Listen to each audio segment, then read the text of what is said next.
Good morning. You might know her from her work with the U.S. Forest Service, but also talk about a 40th birthday you had last. Okay. Incredible hiker, Mount Shasta, California. And just I know you've been here before, but just fill us in a little bit about what you did on your 40th birthday. Sure. I summited Mount Shasta in California, so I was at just over 14,000 feet. Right. And I was with a pretty good-sized group of folks, and we all climbed with the Breast Cancer Fund and raised a bunch of money. And I was the only climber from New Hampshire, so I was happy to represent. Thanks for representing. All right. And good for you. It was beautiful and amazing.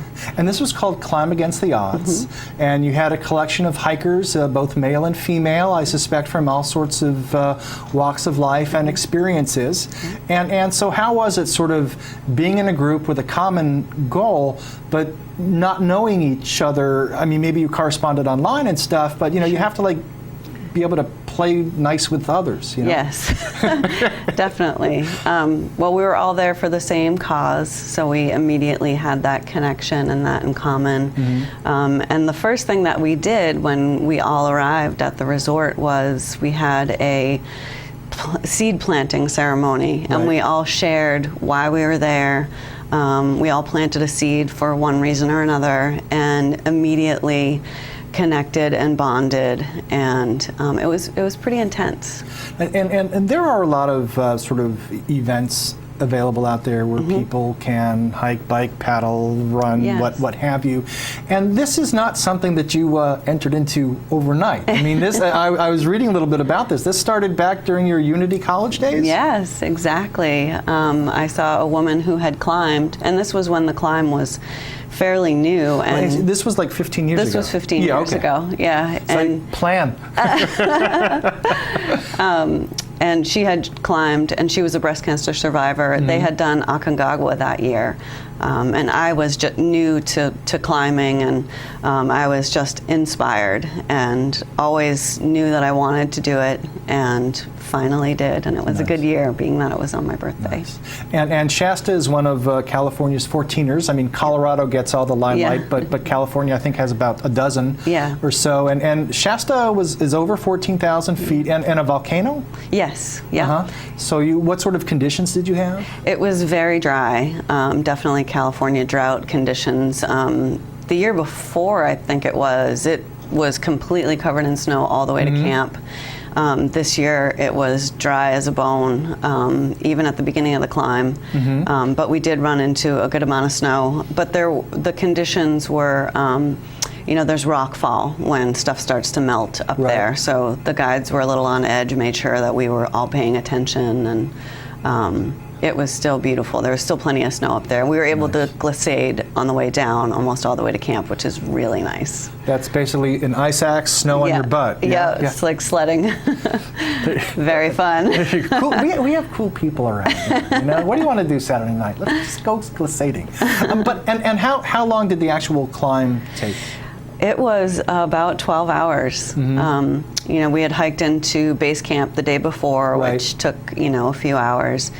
And the guides woke us up somewhere between 1 and 2 in the morning. I chose not to look at the clock because I just wanted to relax and sleep. And we were back down, around, I guess it might have been closer to 14 hours. I think it was around. So it was a long day. It was a long day, yes. And a lot of it was dark and cold.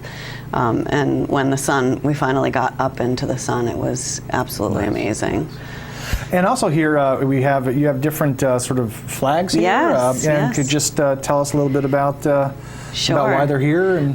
Yeah, these are prayer flags, and folks that donated $100 or more, and I managed to raise over $12,000. I was the third highest fundraiser, which was incredible, and I definitely want to take this opportunity to thank my community for that. We basically got one for everyone that was ordered. I brought with me up on the summit, as did other climbers who had donors that did that, and then they all got a copy too.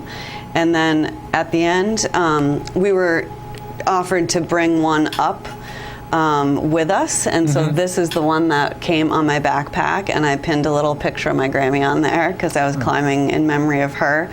So this one actually came all the way up to the summit with me, and then as a token of appreciation, we were able to choose 5 names of people, and they sent me this strand on the table here for me to keep. So good for you.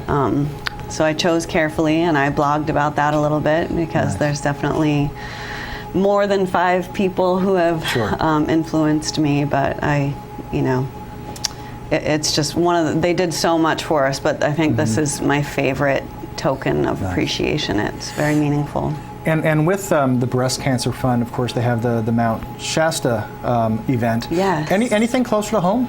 Yes, I found out when I was climbing, actually, because I had this, when I arrived, I got a little sad because I realized this is it. I'm here, I did all my fundraising, now I get to climb. And I was talking to some of the Breast Cancer Fund folks about that, and they said, well, we're climbing Mount Washington in September, and I couldn't believe it. And so they're doing a first-time event in New England called New England Peaks for Prevention on Mount Washington, staying at Joe Dodge Lodge and Lakes of the Clouds Hut. Nice. A 3-day event, and not sure how many climbers they're taking, but it's happening September 5th through 7th. Right.